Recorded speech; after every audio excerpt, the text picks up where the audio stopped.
તો હવામાન આગાહીકાર અંબાલાલ પટેલે વરસાદને લઈ આગાહી કરી 28-29મી જૂનથી 7મી જુલાઈ સુધી રાજ્યમાં સાર્વત્રિક વરસાદની આગાહી। હાલ એક પણ સિસ્ટમ સક્રિય ન હોવાથી વરસાદમાં વિલંબ થઈ રહ્યો છે। 28 કે 29 જૂનના બંગાળ ઉપસાગરમાં હવાનું દબાણ ઉદ્ભવશે। બંગાળ ઉપસાગરમાં સિસ્ટમ સક્રિય થતા ગુજરાતમાં વરસાદ થશે। 7મી જુલાઈ સુધીમાં રાજ્યના તમામ ઝોનમાં વરસાદની શક્યતા છે। તો દક્ષિણ ગુજરાતમાં ભારે વરસાદ અને કેટલાક ભાગમાં પૂરની પણ શક્યતા છે।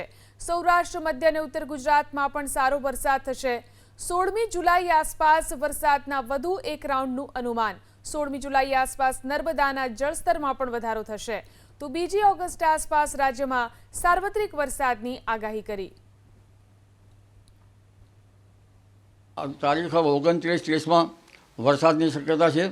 આજે કેટલાક ભાગમાં વરસાદ થવાની શક્યતા રહેશે, પરંતુ ખાસ વરસાદની પેટર્ન જે છે એ 30 જૂનથી 7 જુલાઈ વચ્ચે થવાની શક્યતા રહેશે, જેમાં દક્ષિણ ગુજરાતના ભાગોમાં 4-5 જુલાઈ સુધીમાં તો ભારેથી અતિભારે વરસાદ થવાની શક્યતા રહેશે। કેટલીક નદીઓમાં પૂર આવવાની શક્યતા રહેશે। સૌરાષ્ટ્રના ઘણા ભાગોમાં વરસાદ થવાની શક્યતા છે।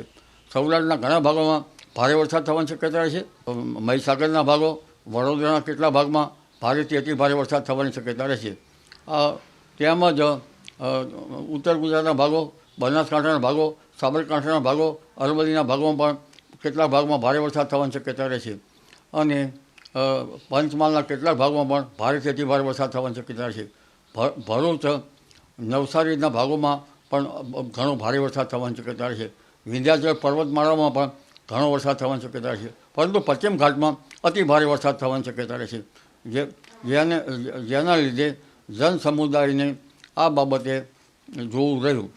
એટલે હવે વરસાદ ધીરે ધીરે આવી રહ્યો છે। આ ઉપરાંત જુલાઈ માસમાં લગભગ 4 જુલાઈ આસપાસ તો વરસાદ થવાનો છે। 16મી જુલાઈ આસપાસ પણ વરસાદ થશે, જેમાંથી મધ્યપ્રદેશના ભાગોમાં ભારે વરસાદ થવાની શક્યતા રહેશે। આ ઉપરાંત ઓગસ્ટના શરૂઆતના ભાગમાં વરસાદ થશે, 1 ઓગસ્ટ, 2 ઓગસ્ટમાં અંધાર્યો। અને આ ઓગસ્ટમાં જે વરસાદ છે એ તાપી નદીનું જળસ્તર વધારે છે।